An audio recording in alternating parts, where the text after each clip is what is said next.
왜 교사인가? 뭐 제목은 좀 거창하긴 한데 그래도 우리가 교사의 의미를 좀 생각해보고 우리 모두가 사실은 아까 우리 윤선아 집사님 기도하셨던 것처럼 우리 모두가 사실 다음 세대들을 길러내야 되는 어떤 교사의 역할들을 감당하는 자들 아니겠습니까? 그런 의미에서 지금 교사로 섬기고 계시든 그렇지 않든 동일한 마음들로 함께 동참해 주시고 참여해 주시면 감사하겠습니다.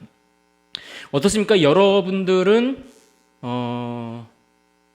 여러분에게 기억에 남는 교사들은 어떤 분들입니까?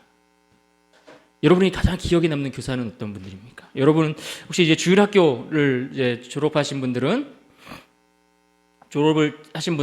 이제 여러 교사님들을 만나보실 텐데 여러분 머릿속에 남는 기억에 남는 교사분들이 혹시 계신가요? 배워본 적이 없으십니까? 네? 배우고 싶었는데 우리 환경이 좀 열악했습니까? 예. 저도 가만히 생각을 해보면 제가 이 준비를 하면서 강의를 준비하면서 어떤 교사가 나한테 기억에 많이 남나? 일단 잘 놀아준 교사들 기억이 납니다. 함께 놀았던 분들 지금도 생각납니다. 함께 중고등부 때 교회 와서 라면을 끓여 먹는데 라면 끓일 그릇이 없어서 뭐 여러 개를 왕창 끓여야 되는데 그릇이 없어서 그 세숫대야를 잘 닦아서 제가 닦진 않았고요. 그 선생님께서 잘 닦아주셨어요. 그래서 그 맛이 아직도 생각이 나요. 무슨 맛인지는 모르겠는데 하여튼 그 맛이 생각납니다. 그렇게 같이 끓여 먹고 놀았던 시간들. 또 맛있는 거를 또 많이 사주셨던 분들이 있어요. 제가 살면서 처음 먹어본 피자는 교회 학교 선생님이 사주신 피자였습니다. 이 방배동에 가면은 지금도 그 피자헛 있거든요. 방배동에 가면 그 정말 오래전이잖아요.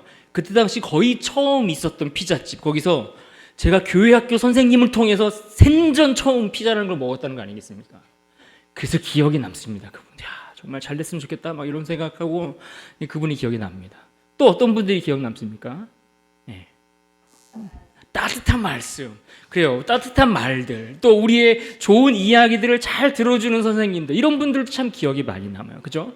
제 어떤 상담을 들어주거나 내 속마음을 잘 이해해주고 헤아릴 수 있는 선생님들. 이런 분들 항상 기억에 남습니다. 또 때마다 또 시마다 뭐 이렇게 나도 잊어버리고 지나가는 뭐 중요한 시간들, 이런 시간들을 또 챙겨서 이렇게 옆에서 해주시는 뭐 그런 선생님들, 여러 선생님들이 참 많이 생각이 납니다. 그러니까 중고등부 때는 방학 때마다 선생님들이랑 같이 모여서 기억에 남는 것 중에 하나가 이제 노방전도를 많이 나갔었어요. 노방전도 많이 나갔고 여기 사당역 사거리 있잖아요.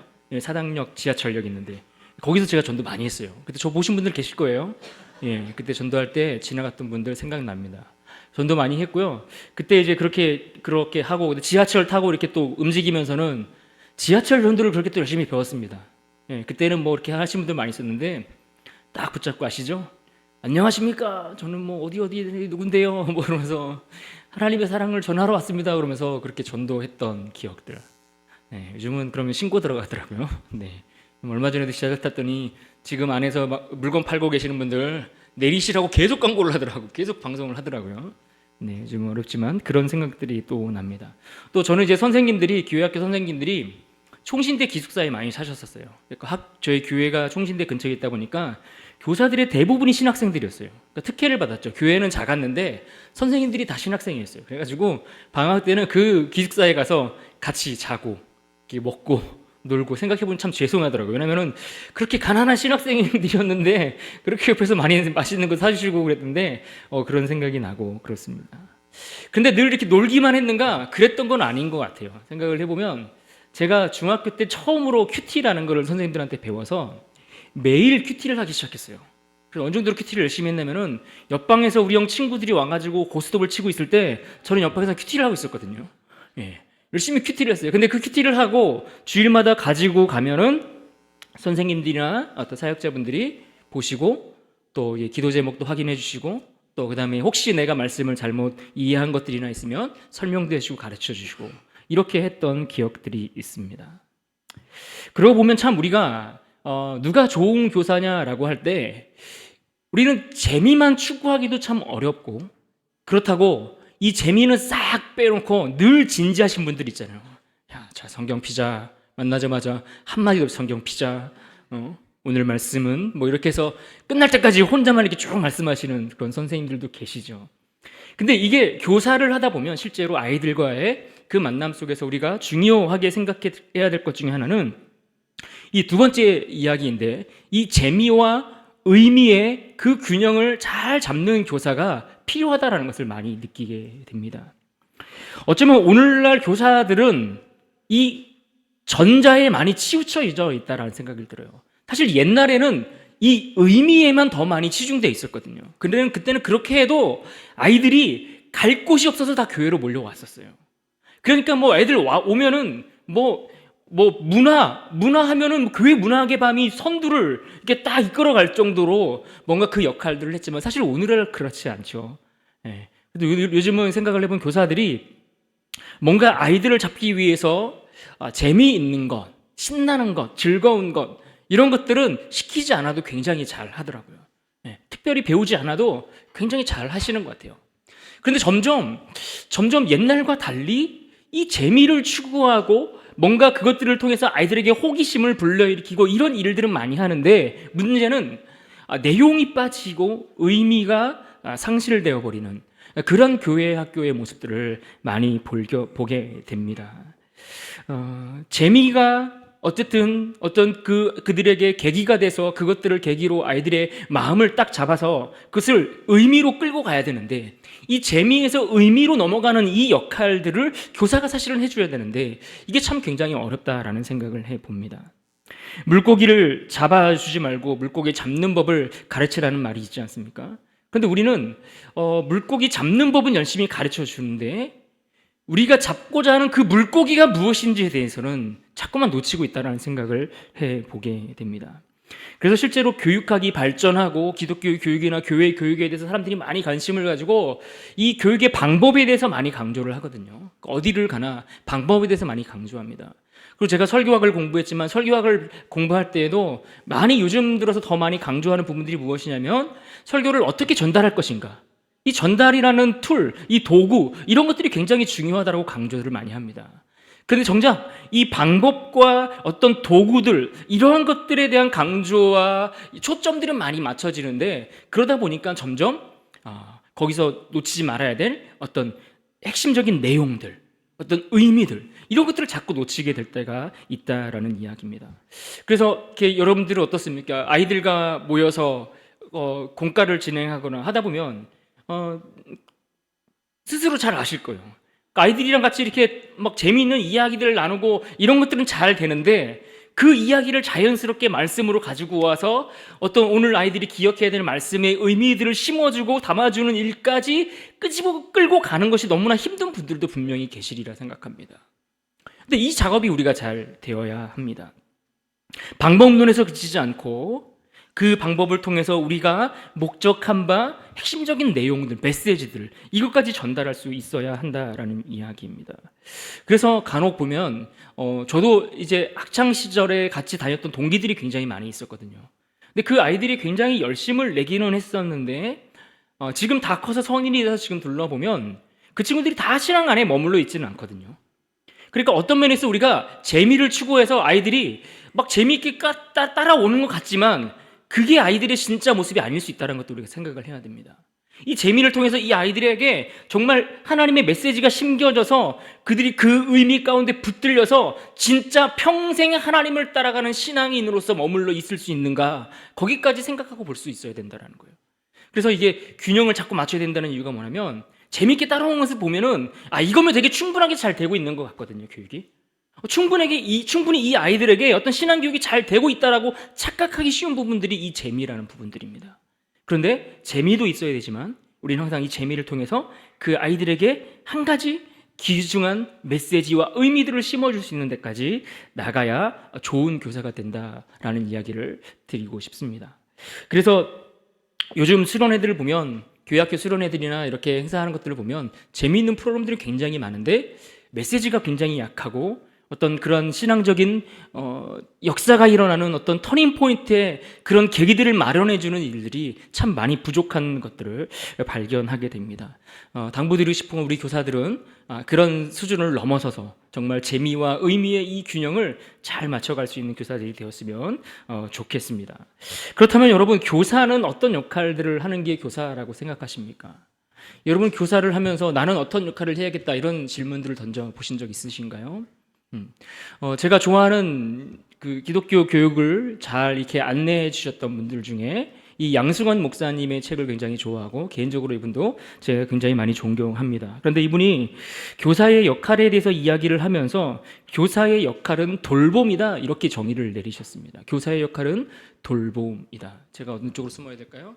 화면을 교사의 역할을 돌봄이라고 그렇게 표현하셨습니다. 그러니까 교사가 할 일은 무엇이냐? 학생들을 잘 돌보는 역할을 하는 것이 교사다 이렇게 표현을 했다라는 겁니다. 어떻게 여러분도 동의하십니까? 여러분 그러면 교사로서 학생들을 어떤 식으로 잘 돌보고 계신가요? 이 양성현 목사님이 5가지, 이 손가락 5개를 가지고, 이번에 참 손가락 가지고 뭘 재밌는 걸 많이 하시는데, 이 5가지를 가지고 표현을 해주셨는데, 어떤 역할을 해야 되는가? 첫 번째는, 크리스천 교사는 마치 엄마와 같은 역할을 해야 된다. 이렇게 이야기를 했습니다. 엄마와 같은 역할을 한다. 엄마는 어떤 사람입니까? 엄마는 아이를 잘 양육하는 사람입니다. 양육. 그쵸? 양육이라는 건 어떤 의미가 있을까요? 양육은 그냥 저절로 내버려 두면 아이들이 알아서 크지 않아요. 네. 우리는 다들 본인들이 스스로 큰 줄 아시죠? 저도 늘 제가 나는 어렸을 때 속 안 썩이고 혼자 자랐어 이렇게 늘 당당하게 얘기하지만 참 얘기하기 부끄러운 순간들이 있죠 지금도. 앞에 계셔서 따로 말씀 못 드리겠는데 우리가 실제로 아이들이 태어나면 다른 동물과 비교해서 스스로 알아서 크지 못하는 유일한 존재가 사람입니다. 다른 짐승들은 금방금방 알아서 커요. 금방 자라고 금방 독립을 합니다. 그러나 사람은 절대 그렇지 못합니다. 사람은 반드시 부모의 섬김과 애씀과 수고를 통해서 돌봄이 되어져야만 자라날 수 있습니다. 그러니까 양육이라는 것은 아이를 키우는 것 같은 거거든요. 그러니까 아이들이 어렸을 때 손이 얼마나 많이 가요. 그죠? 항상 제일 행복할 때는 뱃속에 있을 때다 이렇게 얘기하시지 않습니까? 이 아이들이 뱃속에서 나오면 그때부터 막 이게 정신이 없어집니다. 그러다가 아이들이 또 기어다니기 시작하면 난리 납니다. 막 다 끄집어 당기고 그럼 쫓아다니면서 더 뒷정리해야 되지. 또 저는 아직도 기억이 나는 게 우리 아이가 딱 이렇게 조금 이렇게 지나니까 몸을 가르기 시작하니까 침대 위에 엎어놨는데 이 침대 위에서 갑자기 벌러덩 몸을 뒤집었는데 침대 밑으로 뚝 떨어져 버린 거예요. 정말 손이 많이 갑니다. 이게 손이 안 갈 수가 없어요. 그러니까 엄마라는 존재는 이 아이들을 양육함에 있어서 끊임없이 작은 것부터 큰 것까지 쫓아다니면서 챙기지 않으면 이 아이가 정상적으로 바르게 크는 게 어렵습니다. 교사는 그런 역할을 해야 된다는 겁니다. 교사는 아이를 기르듯이 학생들을 그렇게 돌볼 수 있는 역할을 하는 것이 교사라는 이야기입니다. 그러니까 참 얼마나 고되고 수고로운 일입니까? 그래서 우리도 교사분들이 어제 우리 간단하게 워크숍 하면서 교제하는 시간들을 가졌는데 우리 선생님들이 저를 포함해서 한 12명, 13명 정도 이렇게 되는 것 같아요.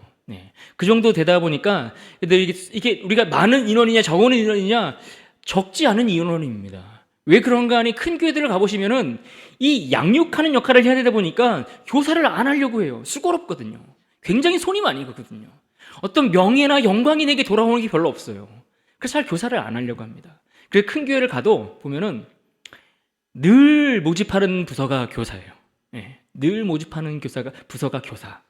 교회 학교 교사들. 참 굳은 일이고 손이 많이 가는 일입니다. 그러나 교사는 엄마와 같이 아이들을 살피고 챙기고 그런 역할을 해 주셔야 아이가 잘 자라갈 수 있다. 우리가 챙기지 않고 내버려 두면 결코 그냥 자라지 않는다. 이것을 우리가 꼭 기억하실 수 있기를 부탁드립니다. 두 번째로 교사는 어떤 역할을 감당해야 된다라고 이야기했는가 하면 농부처럼 영적인 성장을 촉구해야 된다 이렇게 이야기를 했습니다. 어떤 역할을 해야 되냐? 농부와 같은 역할을 해야 된다는 겁니다. 여러분 농부는 어떤 역할을 해야 될까요? 어떤 자세가 농부에게 필요할까요? 농부는 기본적으로 성실해야 됩니다. 성실하지 않고는 농사를 제대로 할 수가 없습니다. 농사는 누구보다 농부의 성실함을 기초로 해서 그런 작물들이나 식물들이 자랄 수 있는 기회를 얻게 되는 겁니다. 그래서 여러분 농부의 역할을 감당해야 된다는 것은 이 아이가 때를 따라 물을 줘야 되는지 거름을 줘야 되는지, 그래서 결국에는 이 아이가 잘 자라서 그 어떤 식물이나 어떤 그런 것들이 결실을 맺고 꽃을 피우고 열매를 맺게 하는 것처럼 이 아이들이 잘 자라나서 열매를 맺을 수 있는 그러한 도움의 역할을 하는 것들이 교사의 역할이다라는 이야기입니다. 그래서 누구보다 성실하셔야 됩니다. 성실하게 그 자리를 지키는 것, 여러분 이것이 교사가 해야 될 매우 중요한 역할이다, 이렇게 생각해 볼 수가 있습니다. 또 한 가지, 세 번째로 이분이 이야기했던 교사의 역할은 무엇인가? 친구처럼 관계를 맺는 역할을 해야 된다, 이렇게 이야기를 했습니다. 아이들이 쉽게 이야기를 잘 안 하죠. 특히 이제 청소년 시기를 좀 가면은 부모들이랑 잘 대화를 안 하려고 합니다. 그런데 이 아이들은 부모랑 대화를 안 하려고 하지만 그렇다고 말하기가 싫은 거냐? 그런 건 아니거든요. 뭔가 나를 이해하고 내 이야기를 이렇게 편하게 들어줄 수 있는 누군가가 필요하거든요. 특히 이제 또래들끼리는 자기들만의 어떤 동질감이 생겨서 또래들끼리는 막 이런저런 이야기 다 하지 않습니까? 야, 니네 엄마도 그러냐? 야, 우리 엄마 대박이야. 뭐 이런 얘기 맨날 지들끼리 합니다. 그러니까 친구들끼리는 편하게 관계가 된다라는 거예요, 관계가. 저희 아들도 요즘 뭐 거의 뭐 친구에 꽂혀 있습니다, 지금 뭐. 한동안 친구를 만날 기회가 없다가 친구를 만나니까 거의 뭐 친구라면 뭐 자다가도 벌떡 일어나서 가는 듯한 느낌이 들 정도입니다. 그런데 교사는 어떤 역할을 해야 되느냐? 친구들이 친구들끼리 서로 그렇게 잘 관계를 맺어가고 그런 것들이 형성되어서 친밀하게 너도 나도 서로의 자기 이야기를 나눌 수 있는 존재와 같이 그렇게 그 아이들의 속마음을 정말 들어줄 수 있는, 그래서 관계 형성을 위해서 굉장히 힘을 써야 됩니다. 그래서 왜 맛있는 걸 사주고 왜 재미있는 것들을 자꾸만 아이들과 함께 하려고 합니까? 그런 것들을 통해서 그들과의 관계를 만들어 가려고 하는 거죠. 그래서 좋은 관계를 맺는다는 것은 나와 그 학생들 사이에 마치 친구라는 이 단어 자체가 친근함, 친밀함 뭐 이런 것들이 일단은 느껴지는 그런 이미지 있는 것처럼 교사도 그런 역할을 해 주실 수 있어야 한다라는 이야기입니다.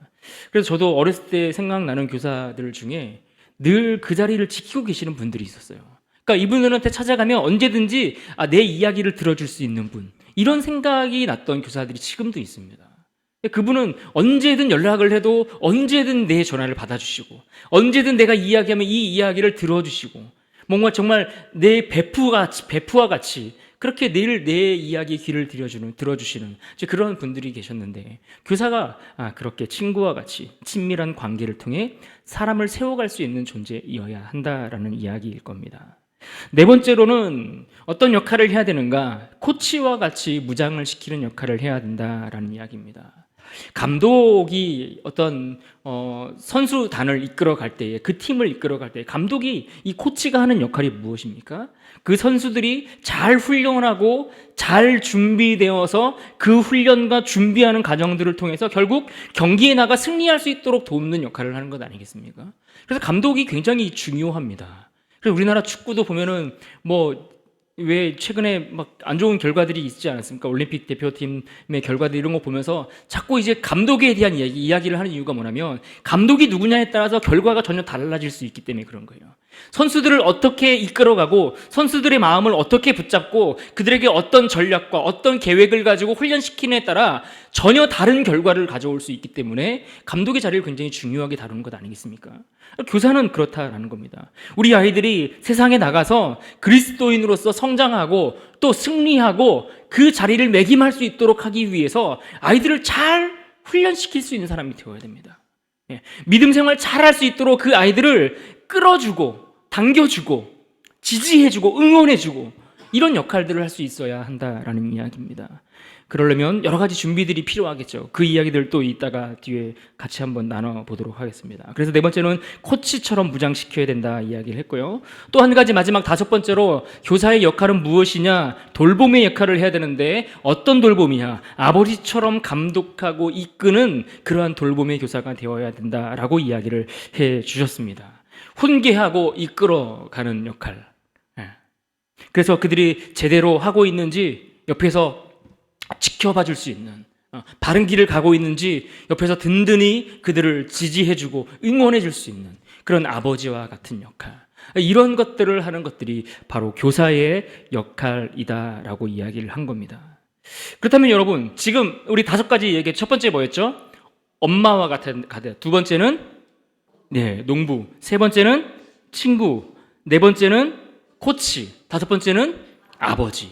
이 5가지와 같은 역할들을 통해 결국 아이들을 잘 돌봐야 되는데, 문제는 우리가 그 아이들을 돌보려면, 그 돌봄이 가능하려면 그 돌봄을 위한 내용들이 그 안에 채워져 있어야 되는 거거든요.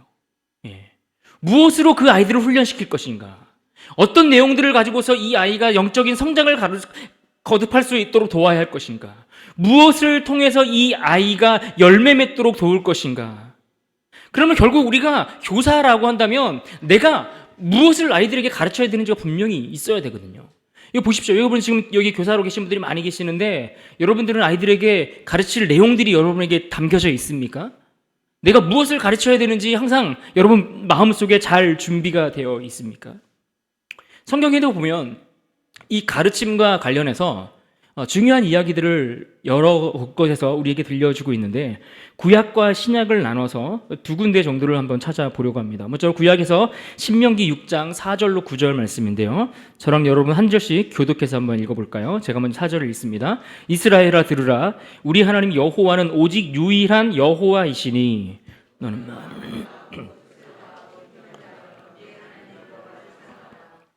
오늘 내가 내게 명하는 이 말씀을 너는 마음에 새기고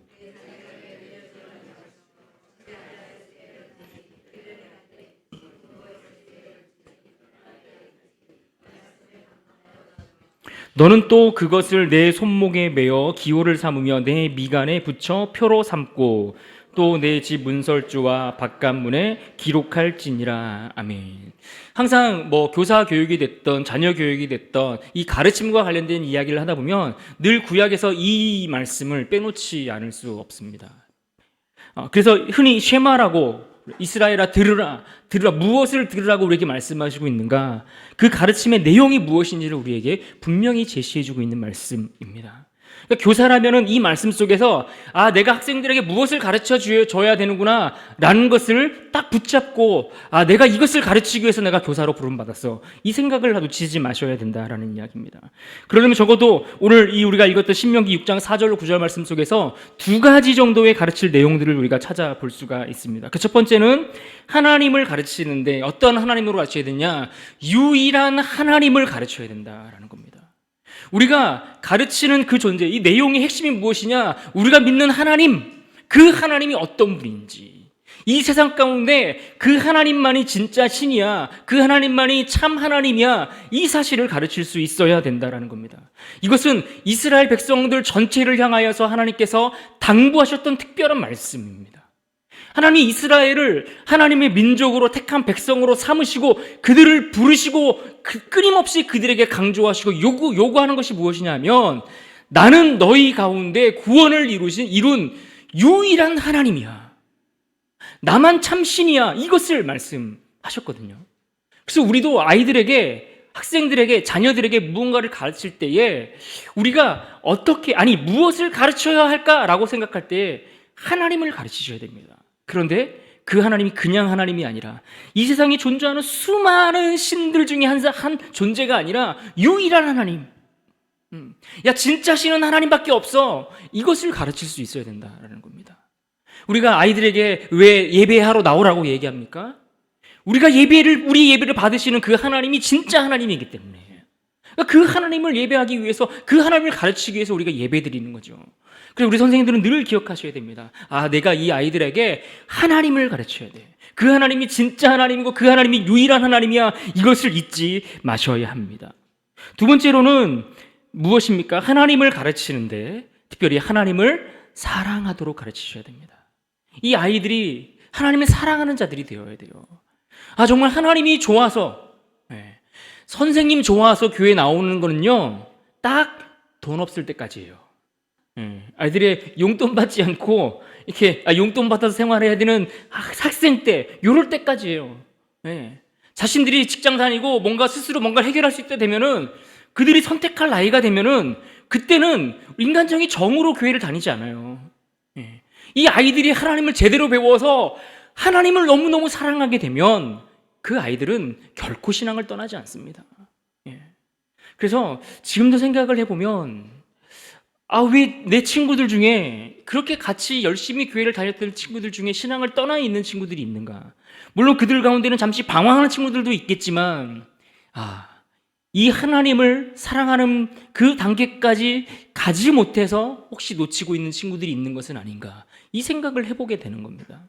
그러므로 여러분, 우리가 아이들에게 하나님을 가르치시되 그 아이들이 하나님을 사랑하는 존재가 될 수 있도록 거기에 우리가 초점을 가지고 가르치시기를 부탁을 드립니다.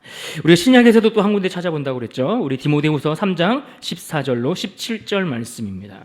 우리 여기도 동일하게 교독합니다. 14절부터 읽습니다. 그러나 너는 배우고 확실한 일에 거하라. 너는 내가 누구에게서 배운 것을 알며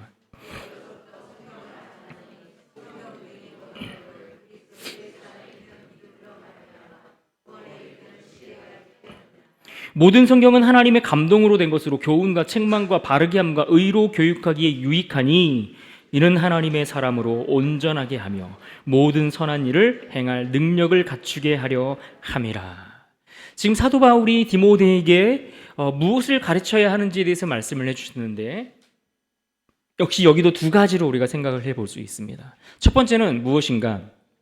참 지식을 가르쳐야 된다라고 이야기를 했습니다. 그런데 그 참 지식이 무엇입니까? 바로 성경을 이야기합니다. 그러니까 아이들에게 무엇을 가르치느냐? 지식 중에서도 가장 진리가 되는 참 지식, 바로 성경의 말씀을 가르쳐야 한다라는 이야기입니다. 그러니까 교사는 무엇을 가르치는 교사입니까? 성경을 가르치는 교사인 거예요. 그러니까 성경을 가르쳐야 되는 교사니까 당연히 교사는 성경에 대해서 알아야 됩니까? 몰라야 됩니까? 알아야 됩니다. 그러니까 우리는 이제 반성을 하게 되는 거예요. 그러면 나는 교사로서 성경을 얼마나 알고 있는가? 이게 죄송한 질문인데 성경을 좀 알려고 노력하셔야 됩니다. 평상시에 성경도 보고 성경도 연구하고 성경에 대한 훈련을 하셔야 됩니다. 어쩔 수 없습니다. 교사는 그 일을 해야만 이 역할을 제대로 감당할 수밖에 없습니다. 아이들이 밖에서 다른 지식들은 우리가 가르치지 않아도 알아서 배웁니다. 물론 알아서 배우지 않는 친구들도 있습니다. 그런데 우리가 궁극적으로 아이들에게 학업에 대한 지도를 하든 어떤 그런 학교 생활에 도움을 주든 당연히 필요하고 그렇게 도움을 줄 수 있으면 최선을 우리가 감당을 해야 되지만, 그러나 궁극적으로 우리가 그들에게 가르쳐야 할 지식은 무엇이냐? 성경의 말씀이다.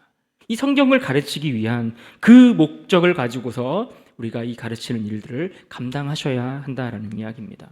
그래서 성경을 통해서 결국 누구를 그들이 알게 하기 위해서입니까? 두 번째인데, 그 하나님, 구체적으로 신약에서 말씀하는 것은 바로 예수님을 가르쳐서 그들을 하여금 그 예수님을 통해 구원의 길에 이르도록 하는 것. 그러니까 그들이 구원을 어떻게 얻을 수 있는지, 구원에 이르는 길이 무엇인지 이것을 가르치는 역할, 그러한 내용을 가지고서 아이들에게 다가가는 사람들이 누구인가? 바로 교회학교 교사인 겁니다. 사랑하는 우리 선생님들, 너무나 애쓰고 수고하시죠. 여러분의 수고가 그냥 흘러가지 않기를 원합니다. 그러려면 우리가 아이들에게 성경을 잘 가르쳐서 그들이 그 성경에 있는 말씀을 통해서 예수님을 알게 하는 데까지 우리가 힘을 써야 됩니다. 그 역할을 우리에게 맡겨주신 겁니다. 교사가 왜 중요합니까? 영혼을 다루는 문제이기 때문에 중요한 거예요. 하나님의 말씀을 다루고 그 영혼을 다루고 그 영혼을 양육하고 그냥 아이들을 기르는 그런 양육하고 또 다르잖아요, 이게. 그래서 굉장히 어렵고 힘든 일입니다. 그러나 귀하고 복된 일입니다. 수많은 사람을 옳은 대로 인도하는 사람, 그들이 교사 아니겠습니까? 여러분, 그런 마음들을 가지고서 참 지식되는 성경을 가르치기에 힘써주시고, 또 예수님을 잘 가르쳐서 우리 아이들이 구원에 이르는 그 길을 발견할 수 있는 그러한 도우미 역할을 우리 선생님들이 잘 감당해 주실 수 있기를 간절히 부탁을 드립니다. 다섯 번째로 넘어가 보겠습니다. 빨리빨리 하려고 제가 엄청 애를 쓰고 있습니다. 다섯 번째인데요, 가르치는 자가 중요하다라는 이야기를 여러분과 좀 나누고 싶습니다. 그러니까 어떤 내용을 우리가 가르쳐야 되는지를 알고, 또 그 내용을 가지고 아이들에게 잘 가르치려면 결국 그 내용을 가르치는 그 사람이 중요하죠. 그래서 가르치는 자, 교사 본인들이 굉장히 중요한 역할들을 한다라는 것을 알아야 합니다. 그러려면 어떻게 되는가? 우리가 교사의 역할을 잘 하려면, 교사가 가르치는 자로서 중요하다는 사실을 우리가 놓치지 않으려면, 교사는 먼저 교사로서의 사명을 잘 붙드셔야 합니다. 네. 사명 없이 교사를 하기가 어렵습니다. 네. 사명 없이 아이들을 잘 양육하겠다, 특별히 영적으로 아이들을 양육하겠다, 여러분, 그것은 어려운 일입니다. 부모도 자녀를 기를 때에 부모로서의 사명감이 없으면 아이들을 제대로 키울 수 없습니다. 예. 요즘 왜 젊은 세대들이 결혼을 하지 않으려고 하고 또 결혼을 해도 아이를 자꾸 낳지 않으려고 하는지 아십니까? 그만큼의 헌신과 수고를 하지 않으려고 하는 겁니다. 부모로서의 그 아이들을 양육하는 자로서 주어진 그 사명이 얼마나 값지고 귀한 것인지를 알지 못하기 때문에 그러는 거거든요. 그러니까 교사는, 우리가 교회 학교의 교사라고 한다면, 내가 이 교사의 일을 감당하는 것은 그냥 내가 선택해서 하는 일이라, 하나님께서 나에게 맡기신 일이라는 그 사명감이 우리에게 있어야 됩니다. 예. 그 사명감이 없으면 생각해 보십시오. 주중에 여러분 열심히 바쁘게 분주하게 사시잖아요. 또 직장에서 학교에서 애쓰면 살잖아요. 그리고 주말에 또 아침부터 일찍 나와서 또 아이들 챙기려면 이게 얼마나 고되고 수고스러운 일입니까? 그러니까 사명감 없이는 할 수 있는 일이 아닌 거예요. 그렇다고 아이들이 내가 조금 이렇게 애쓰고 수고하면 애들이 우리 선생님 너무너무 좋아, 선생님 생각하면 정말 행복해 죽겠어요, 막 이런 얘기하는 친구들 들어봤습니까? 예, 저도 못 들어봤습니다. 예, 어려운 일인 거예요. 하나님이 내게 맡기셔서 그 영혼을 나에게 부탁하셨다, 이 사명감이 없으면 그 일을 감당할 수가 없는 겁니다. 또 그런 마음과 그런 사명과 그런 정체성을 가지고 그 일을 하셔야만 그 역할을 제대로 감당할 수가 있거든요. 네.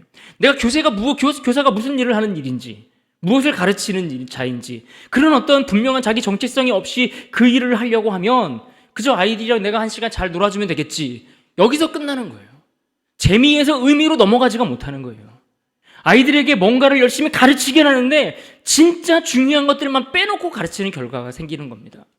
그래서 교사는 교회에서 목사님이 시키니까 한다, 이런 마음이 아니라 하나님이 내게 영혼을 맡기셨기 때문에 일을 감당한다, 이런 자신감, 이러한 어떤 자기 정체성, 이런 사명감들을 가지고 하셔야만 감당할 수 있습니다. 그러려면 두 번째로 해야 될 것들이 무엇입니까? 앞서도 말씀드렸지만 성경을 잘 연구하는 자들이 되어야 됩니다.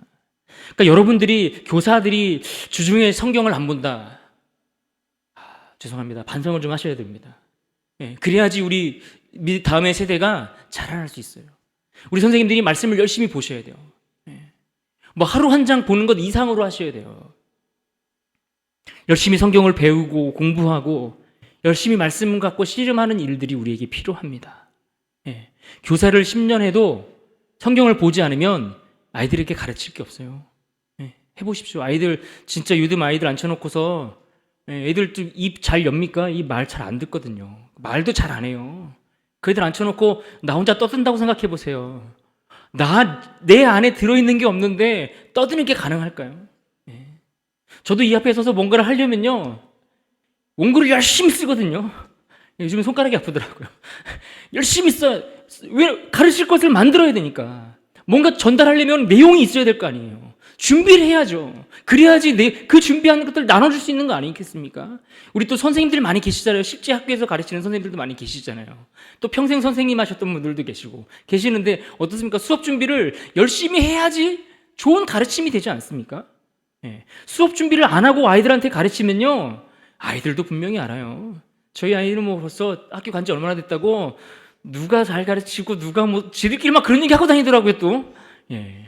그거 왜 그렇겠어요? 선생님들이 이상해서가 아니라 수업 준비를 또 얼마나 성실하게 준비하시냐, 이런 것들이 현장에서 그대로 드러나거든요. 예. 우리 아이들도 알아요.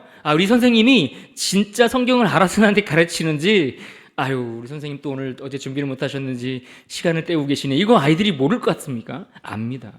저도 어렸을 때 알았거든요. 예, 그 느껴지잖아요. 여러분들도 뻔하잖아요, 그죠? 예.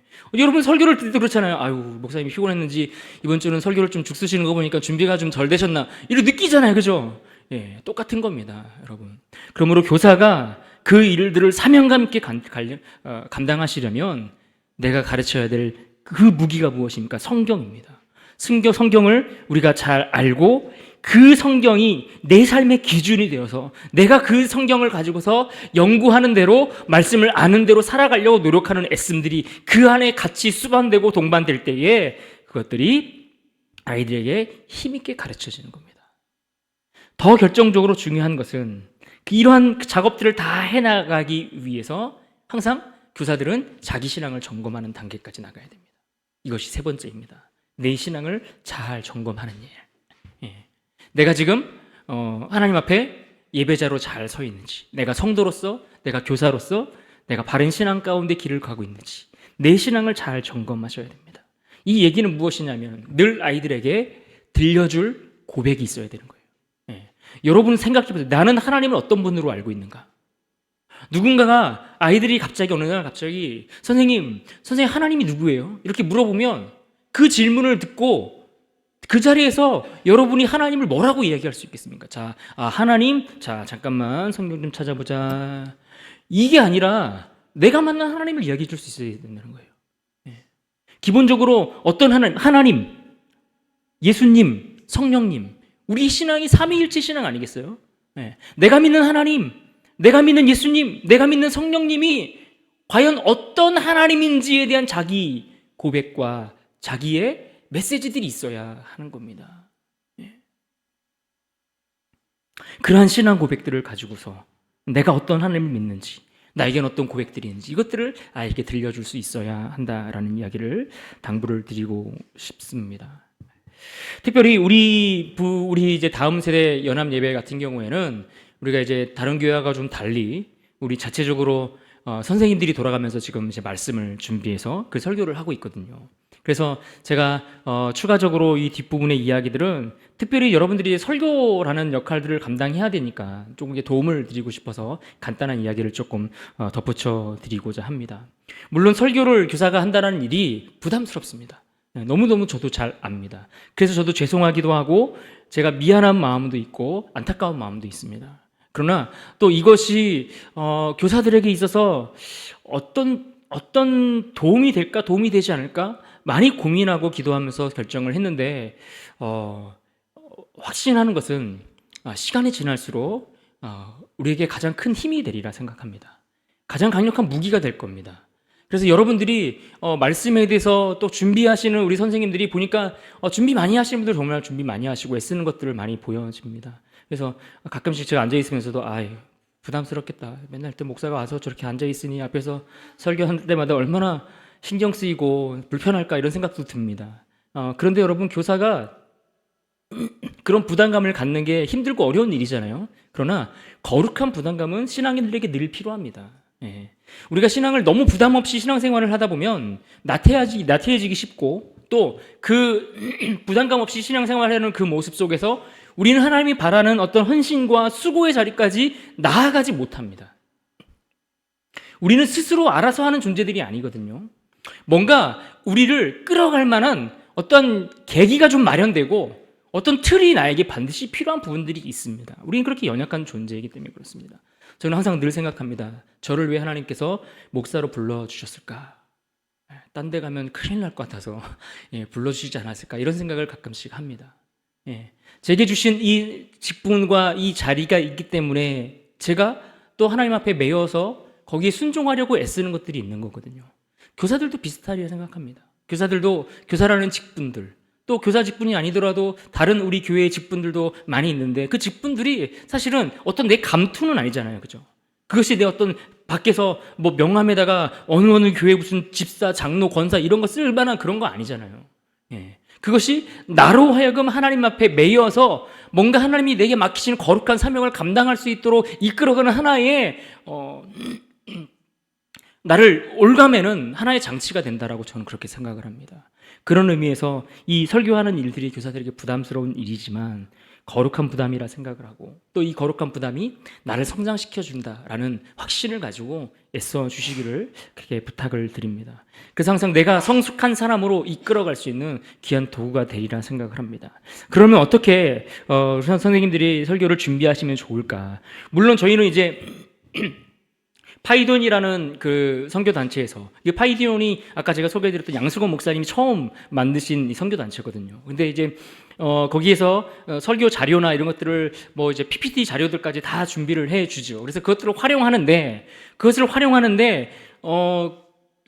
그것을 그대로 활용하지만 그럼에도 불구하고 준비하는 자가 조금 이 정도의 준비는 어떤 마음을 가지고 준비를 해줬으면 좋겠다라는 차원에서 몇 가지 팁을 함께 나누고자 합니다.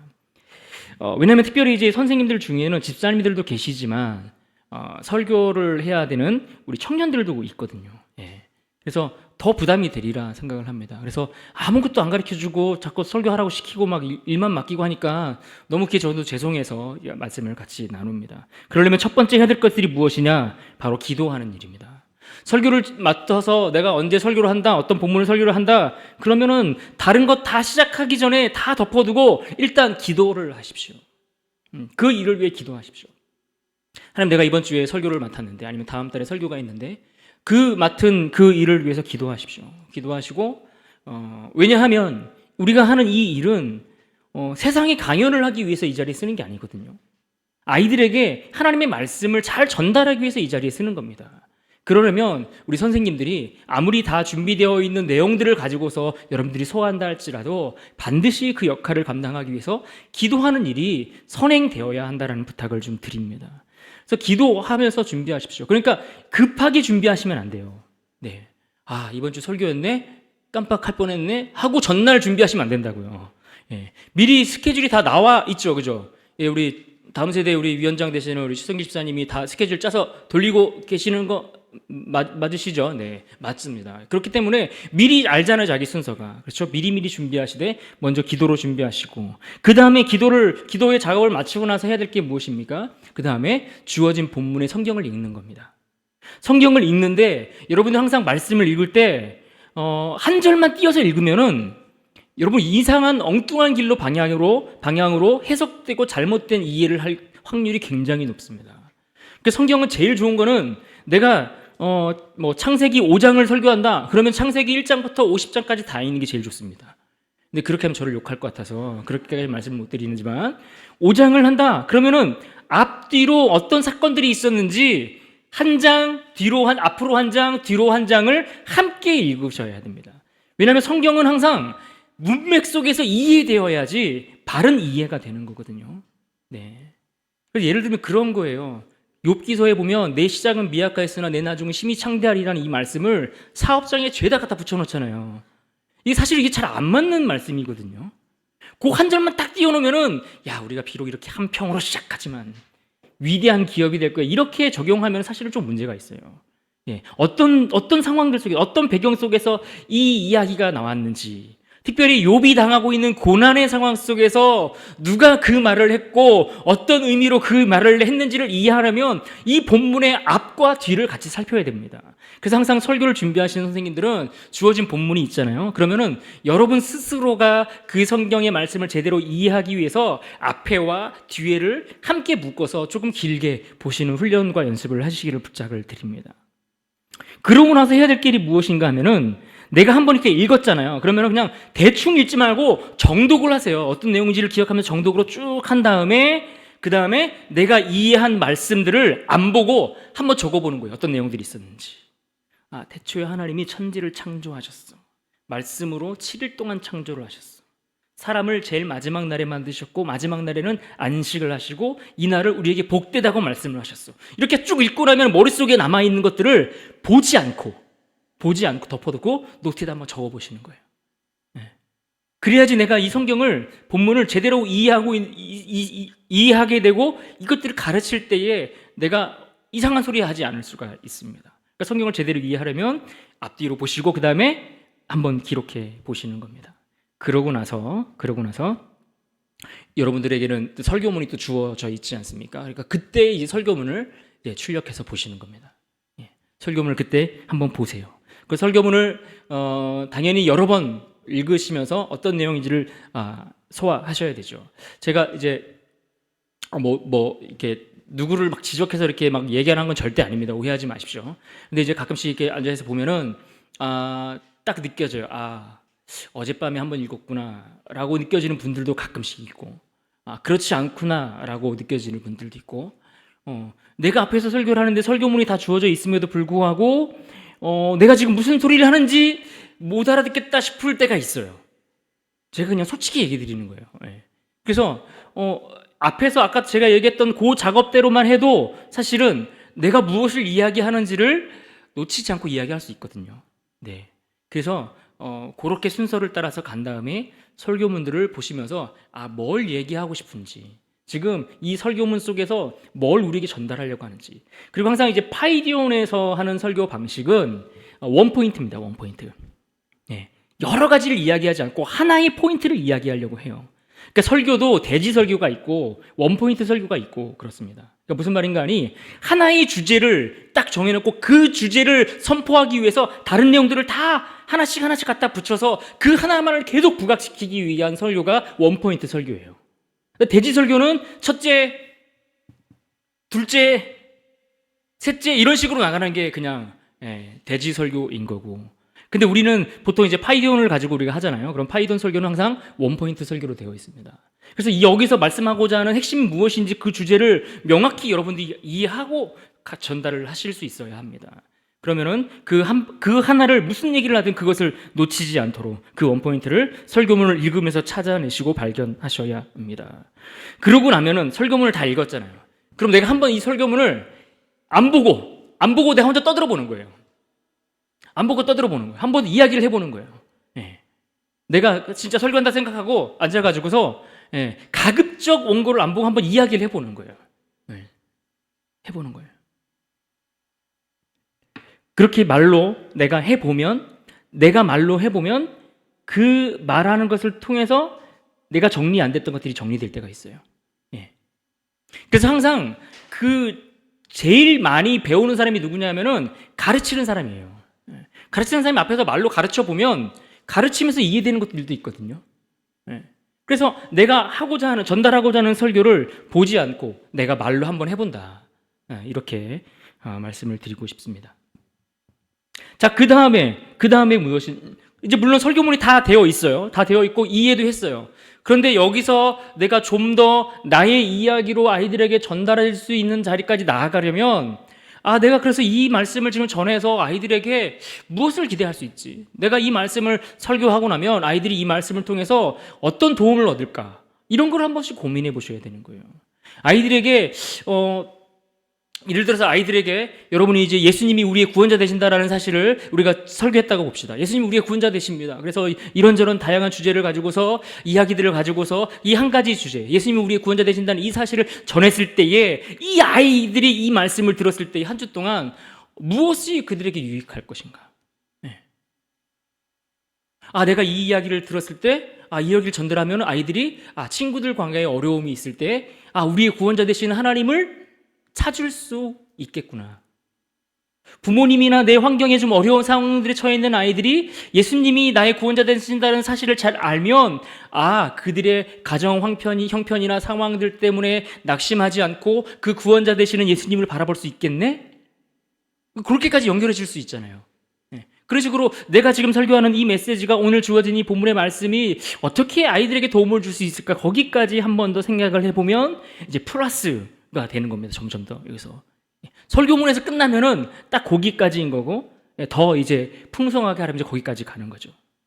그 다음에 이것이 도움을 주기 위한 내 이야기로 그 다음 단계로 넘어가면은 이제 베스트가 되는 겁니다.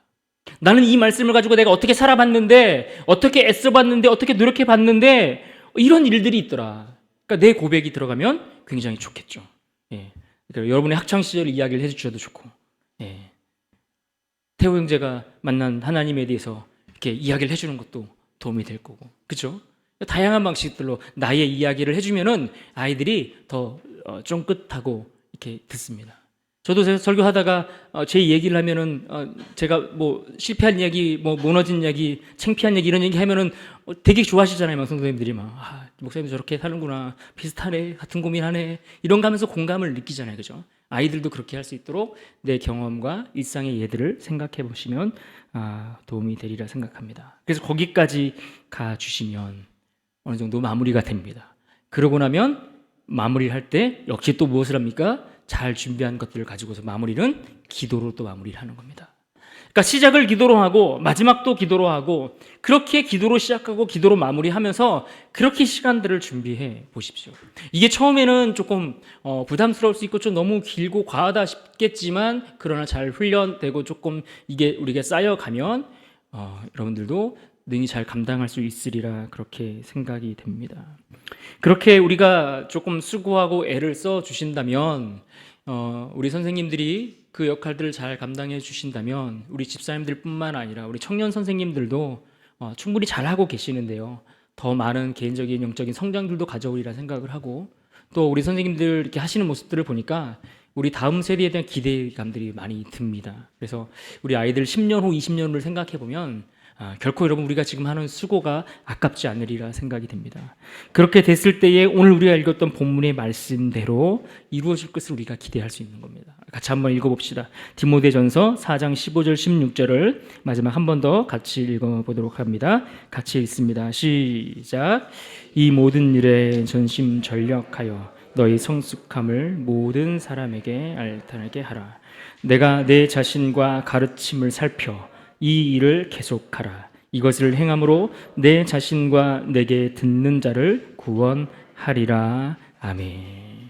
너의 성숙함을 모든 사람에게 나타내라. 내 자신과 가르침을 살펴 이 일을 계속하면 내 자신과 내게 듣는 자를 구원하리라. 우리가 그러한 교사가 될 줄로 믿습니다.